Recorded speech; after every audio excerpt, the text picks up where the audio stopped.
Welcome to Forex Explained. If you are here for the first time, please consider subscribing to this channel. In this video, we'll be talking about Kenya's electricity market opening up as Kengen moves to challenge Kplc dominance and monopoly. Kenya's power industry is edging toward a structure shakeup that could redefine how electricity is bought, sold, and delivered across the country. For decades, the electricity market has revolved around a tightly controlled arrangement with Kenya Power and Lighting Company (KPLC), where it acted as the sole buyer and as well as the retailer of electricity generated by both state-owned and private producers. That arrangement is now beginning to loosen.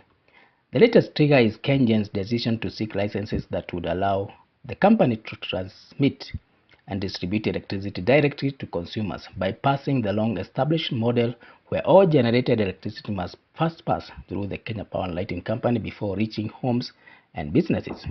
The move follows the introduction of the electricity market, bulk supply and open access regulations of 2026 by the Energy and Petroleum Regulatory Authority (EPRA), where rules that effectively introduce competition into the market has operated the market that has been operating like a monopoly for several years. What appears at first to be a technical regulatory adjustment may in reality become one of the most significant transformations in Kenya's energy sector since liberalization reforms began in 1990s. It's a market that has operated under one buyer, Kenya Power and Lighting Company. For years, Kenya electricity supply chain has functioned under what energy economists described as a single off-taker model. In simple terms, all electricity producers, including Kengen, independent power producers (IPPs), sold their electricity to Kenya Power and Lighting Company through long-term contracts known as power purchase agreements. KPLC then assumed responsibility for transmitting, distributing, and selling that electricity to consumers. The system gave Kenya Power eminence influence over the electricity market, but it also created vulnerabilities. Financial stress at Kenya Power and Lighting Company often affected the entire sector because delayed payments by utility could ripple through generators, lenders, and contractors. The newly introduced regulations now allow generators to sell electricity directly to large consumers, provided they obtain the required licenses and comply with network access requirements. This means a company like Kengen can now negotiate supply agreements directly with factories, industrial parks, or large commercial users instead of routing all electricity sales through Kenya Power and Lighting Company. Why Kengen is targeting direct sales? Kengen's proposed green energy park in Olokaria is emerging as the first major testing ground for the new market structure. The company intends to supply geothermal electricity directly to business operating within the industrial zone around Olokaria geothermal energy. And we know that geothermal energy remains one of the Kenya's cheapest and the most reliable energy sources because it's not exposed to global fuel prices, which fluctuate like thermal power generation. For industrial consumers, direct purchase agreements could significantly reduce operational cost, especially for energy-intensive sectors such as manufacturing, mineral processing, and data centers. For Kengen, direct supply represents an opportunity to improve profitability by capturing retail value that previously remained within Kenya Power and Lighting Company business structure. The reforms also arrive at a time when state agencies are increasingly under constraint to become commercially self-sustaining rather than relying on indirect government support. Why does power cost remain high despite cheap geothermal energy? Kenya often represents itself as a renewable energy leader, and rightly so. More than 80% of the country's electricity generation comes from renewable sources, mainly geothermal, hydro, wind, and solar. Yet, many consumers continue to pay relatively high electricity bill. One major reason lies in legacy power purchase agreements signed with some independent power producers over the years. Several of these contracts include guaranteed capacity payments, This means consumers effectively pay for power availability even when electricity demand remains at lower level. Another factor is the structure of electricity billing itself. Monthly bills include multiple pass-through charges such as fuel costs adjustment, deflation indexing, forex adjustment, and taxes. These additional charges can sometimes account for a substantial portion of the final bill. Currency depreciation has also increased constraints on electricity prices because many sector obligations are denominated in foreign currencies.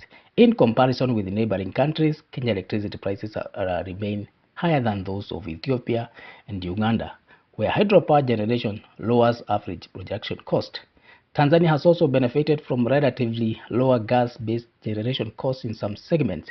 However, Kenya still maintains one of Africa's most diversified and technically advanced electricity grid with significantly better access rates and renewable integration than many regional peers.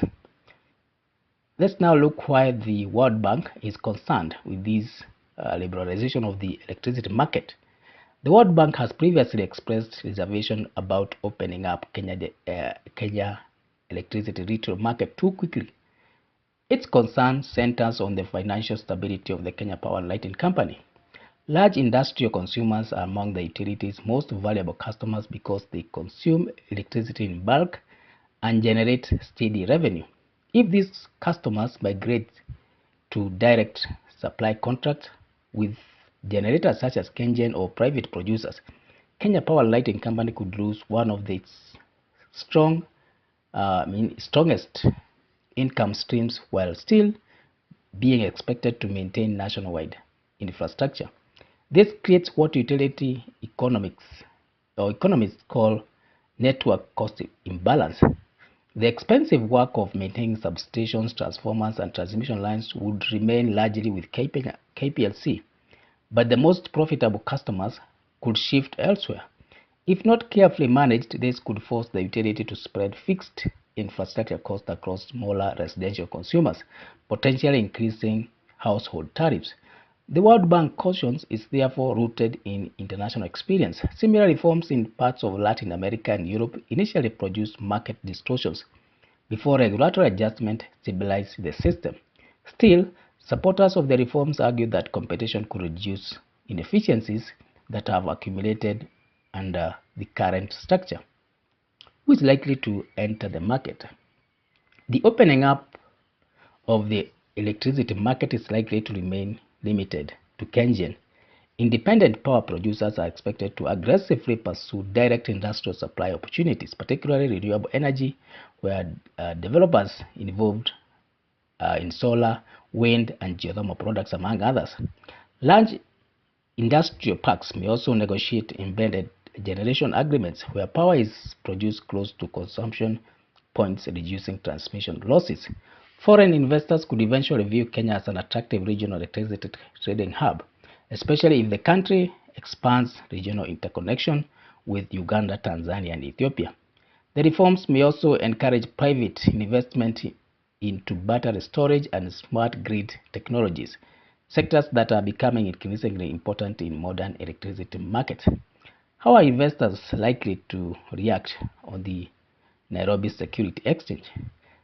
The changes are likely to trigger contrasting reactions for Kengen and Kplc's shares in the NSE. In short term, Kengen could benefit from positive investor sentiment because direct electricity sales open new revenues possibilities and strengthen the company's commercial independence. Investors typically reward firms entering high margin business segment. Kplc, on the other hand, may experience near-term market anxiety as investors assess the implication of losing exclusivity in retail electricity. Concerns over consumers or customers' migration and future revenue stability could place constraints on the stock. Over the medium term, the market behavior will largely depend on how regulators structures the wheeling charges and access rules. If Kenya Power and Lighting Company successfully position itself as the country's dominant grid operator Earning stable infrastructure fees, investor confidence may gradually stabilize. In the long run, both companies could emerge stronger if reforms are implemented effectively.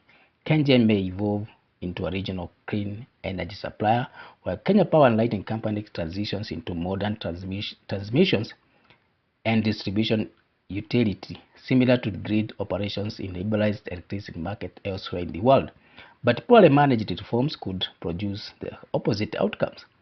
Financial strains for Kenya Power and Lighting Company, tariff volatility, and delayed private investment.